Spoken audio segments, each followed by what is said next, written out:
السلام عليكم جميعا. الأول أنا اسمي هاجر. Thanks for having me today.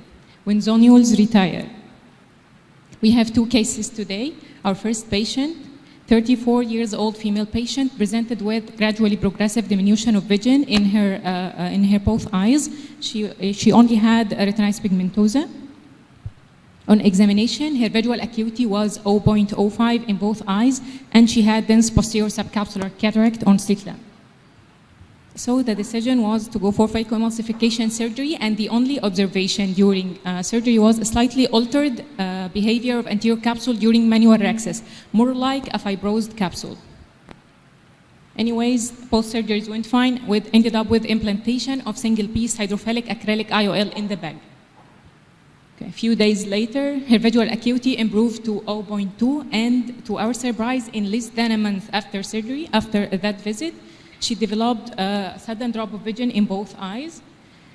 Clinically, she had a severe form of capsular phimosis and PCO.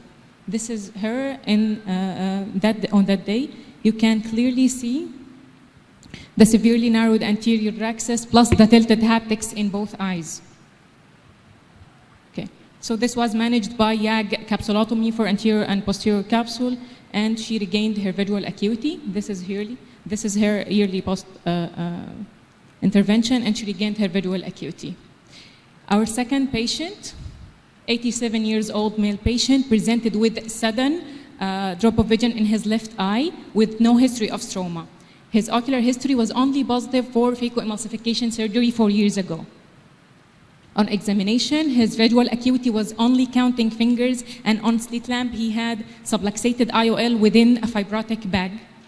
This is our patient. You can see here the optic-haptic junction, very clear in the pupillary area. So the decision was to remove the bag and IOL. Enjoy the surgery, please.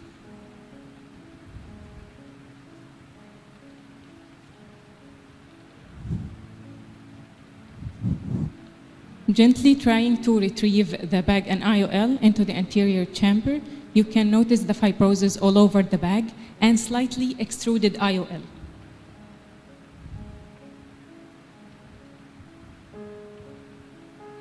Using an IOL scissors with a forceps blunt end. Undamaged IOL. And here comes our bag.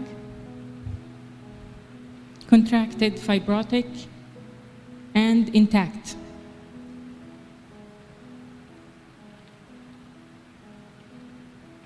Followed by thorough anterior vitrectomy and implantation of iris-fixated IOL at the end. Few days later, his visual acuity improved to 0.5 in his left eye, and he's stable since then. So now we have two cases, one presented early and one presented late in the course of capsular contraction syndrome. What is capsular contraction syndrome, or as known as capsular phimosis? First described in 1993 and simply defined as excessive narrowing of anterior capsule opening plus reduction in total bag diameter after cataract surgery. Clinically, the patient is presented with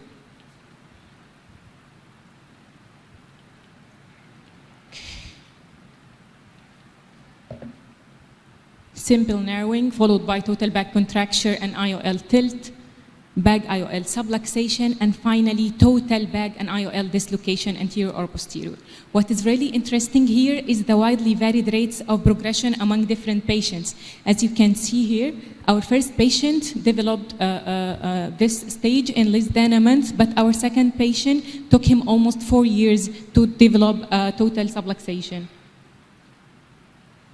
Why am I talking about this syndrome? Because of its increasing incidence nowadays. It represents a threat to uneventful surgeries. Plus, we are in the era of premium IOLs with very high expectations of both surgeons and patients. At a cellular level, we have remaining viable cells transforms to myofibroblasts leading to fibrotic contraction. But they are not the only one to blame. This syndrome was not even described till after continuous rhexis technique was widely adopted.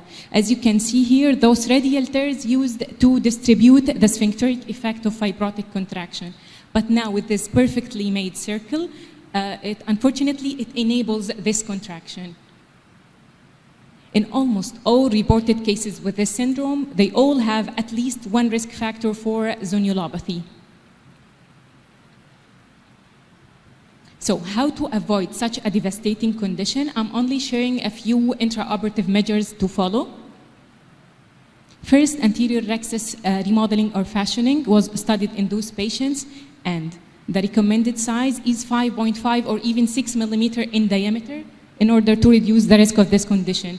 And for shape alteration, go for your usual continuous rhexis, but add a few relaxing incisions at the end of the surgery or early post-operative. Also, anterior capsule polishing is found a very beneficial technique in those patients. I reviewed some studies here, and the results were much lower rate of anterior capsule opacification, much larger remaining anterior opening area, and more IOL stability. And finally, when choosing an IOL in those patients, we have two contributing factors here, either IOL material or design. We have general agreement here on the fact that hydrophobic acrylic IOL implantation within the bag is associated with the lowest rates of capsule contraction. And for the design, it's still controversial.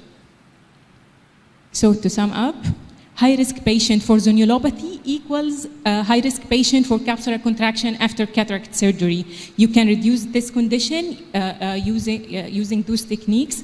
Go for larger rhexis, do a few relaxing incision at the end of your surgery, try to incorporate anterior capsule polishing in your routine phaco surgery, and finally choose your hydrophobic acrylic IOL in those patients. And please regularly follow up those patients after surgery in order to early detect this condition. And finally, the large variation rate between those patients presented with this condition suggests a missing piece of the puzzle to be investigated. Thank you very much for your attention.